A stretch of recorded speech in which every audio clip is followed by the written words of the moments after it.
wajib beriman kepada Allah, dan yang ketiga wajib bertakwa kepada Allah. Jika ini sudah ada di dalam kehidupan, masalah apapun pasti akan jauh dari kata tidak ada jalan keluar, kecuali semua ada jalan keluar dari Allah. Insya rezeki yang kita terima, minta kepada Allah. Rezeki ini, maaf, kalau saya cerita pribadi boleh. Rifki itu bukan siapa-siapa. Awal Rifki bisa dakwah karena satu, ada penyakit yang Rifki diberikan, dididikan oleh Allah. 9 hari saya koma di rumah sakit. Sebelumnya Rifki kalau masuk rumah itu, rumah saya sempit bu, kayak gang. Tahu kan?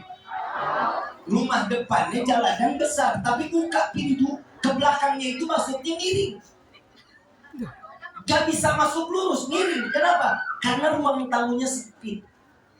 Masuk ke dalam, begitu sampai di belakang baru agak lebar.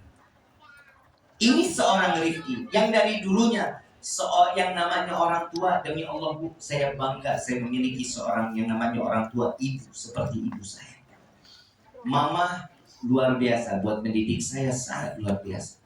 Saya dipukul kalau sholat, lepas sholat dipukul, belum rapi, belum waktu, udah waktunya belum rapi, masih juga dipukul. Sampai saya pernah bilang, mama ini ibu kandung apa ibu tiri? Kok tiap hari kayaknya digebukin dulu. Sampai mama bilang apa? Mama nggak pernah pukul Rifki, tapi yang mama pukul adalah syaitan yang ada di diri Rifki. Saya pernah bawa mama saya,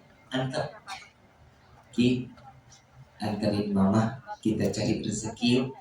Waktu itu kurang lebih saya umur 7 atau 8 tahun. Sampai sekarang saya masih ingat. Saya dibawa sama orang tua saya. Ternyata ibu saya ngambil pisang goreng sama orang, dijualin keliling kampung. Saya bilang, mama nggak malu? Ini rezeki. Apa yang buat kita malu? Sampai di saat itu saya pengen banget susu, tapi mama nggak punya uang. Saya ngerengek, pengen susu. Enggak, maunya sekarang. Enggak, pokoknya sekarang. Sampai saya nangis. Ada satu orang, ini satu pisang pun belum laku. Satu pisang goreng pun belum laku. Orang lewat, ini kenapa anaknya? Ini lagi minta susu. Dikasih uang, tolong beliin susu. Sampai sekarang saya nggak tahu itu orang siapa.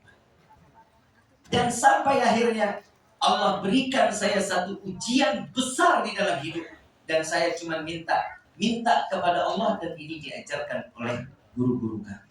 Ada satu doa, saya singkat cerita, kalau dari umur 7 tahun sampai corona kemarin panjang luar biasa.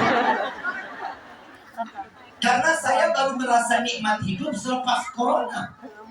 Apalagi kita corona kemarin, maaf, semua sama, gak bisa keluar dari rumah, mau kemana gak bisa, yang kerja di PHK, yang punya usaha bangkrut, apalagi model penceramah kayak saya, semua jadwal cancel. Duit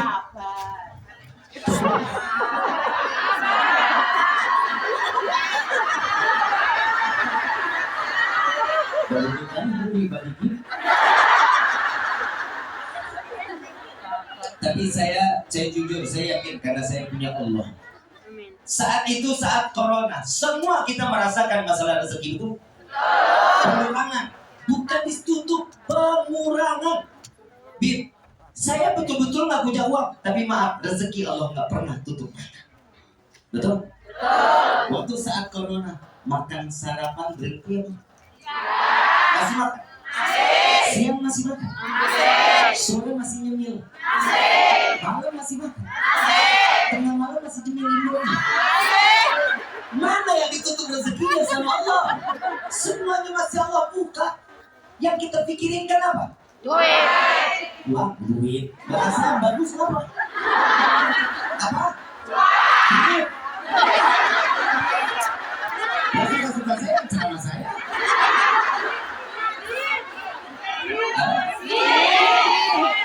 Wah.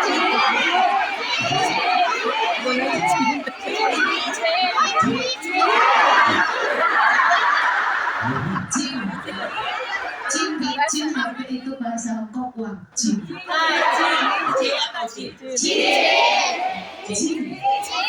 Aduh. Saya mau jin. Saya mau nyumbang. Ibu yang dirahmati oleh Allah.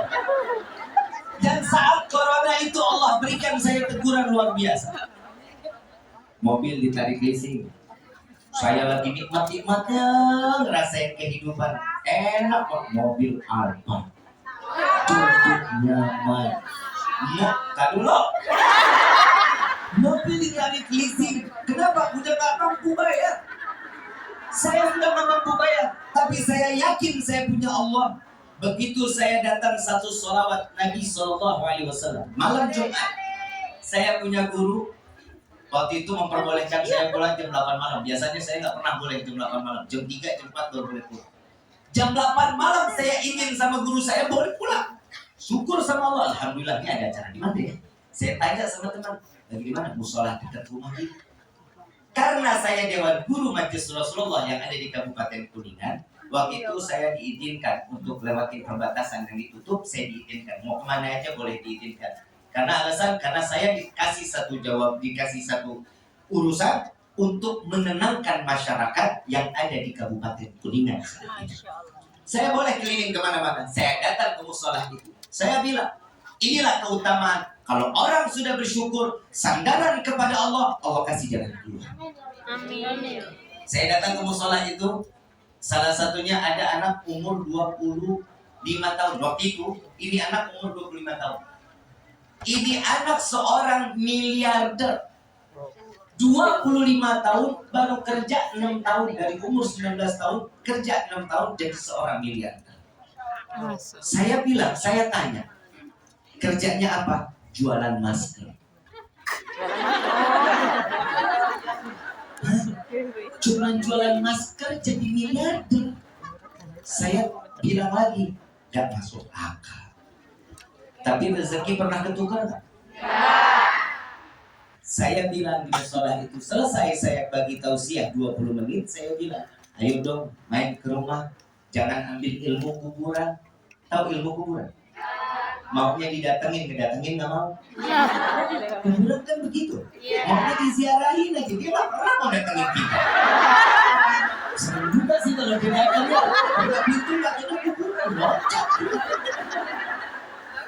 Saya bilang, jangan ambil ilmu kuburan maunya didatengin, ngedatengin nggak mau. Baik, kita mau silaturahmi. Kapan? Hari Sabtu.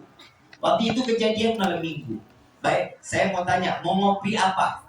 Mau ngopi, kita ngeteh-ngeteh apa mau makan? Ngopi aja. Alhamdulillah, duit di kantong cuma 400.000. Saya bilang, baik, alhamdulillah kalau gitu 400.000 beli kopi, beli gorengan, kenyang, pulang pada bertahap gitu. Betul nggak? Subhanallah, saya keluar, tapi ditelepon lagi, nggak jadi ngopi. Terus ngapain? Makan siang. Kan musik saya 400.000 makan siang.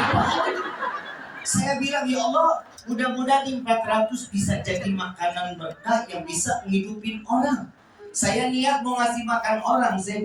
Saya bilang kayak gitu, Allah kasih itu rezeki luar biasa. 400.000 dari kemis saya jaga sampai ketemu sama. Bayang nggak Bu? 400.000 dijagain. Istri mau makan ini, satu aja kita makan. Saya bilang gitu. Ya, istri saya manggil saya.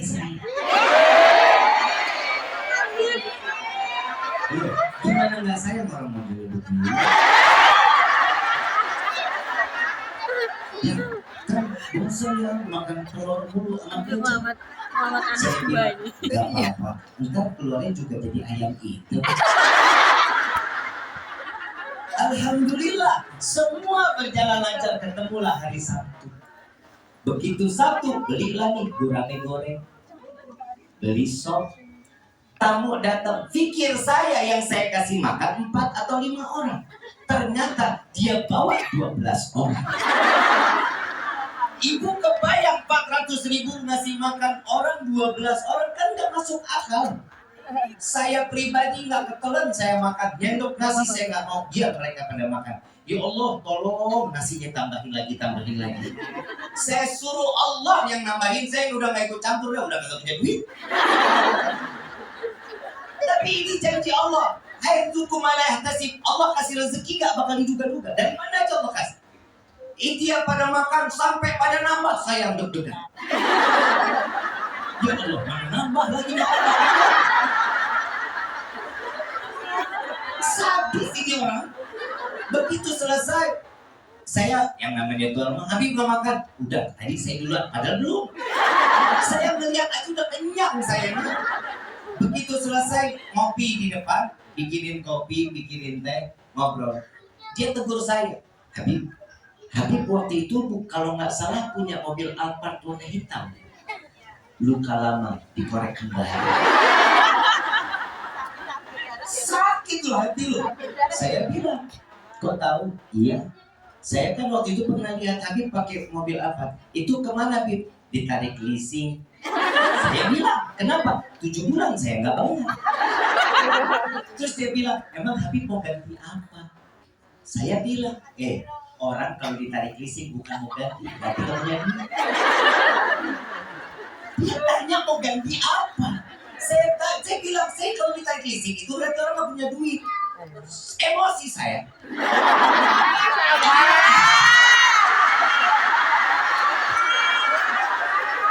Terus dia bilang, enggak, Habib kalau ada rezeki mau ganti apa? Saya sih pengennya ganti Fortuner yang lama-lama lah, 2010, 2011, 12 nggak apa-apa. Oh baik, ya Habib besok ada acara nggak? Nggak ada. Besok kita makan di rumah saya Habib yang di Cirebon. Ayo, makan saya lah, singkat cerita makan di rumahnya. Datanglah mobil Fortuner tahun 2017.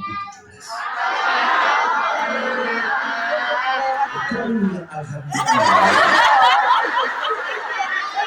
Emang itu mobil siapa orangnya? Alhamdulillah. Kamu dengerin dulu. Ternyata wanita-wanita di sini prasangka baiknya lebih tinggi.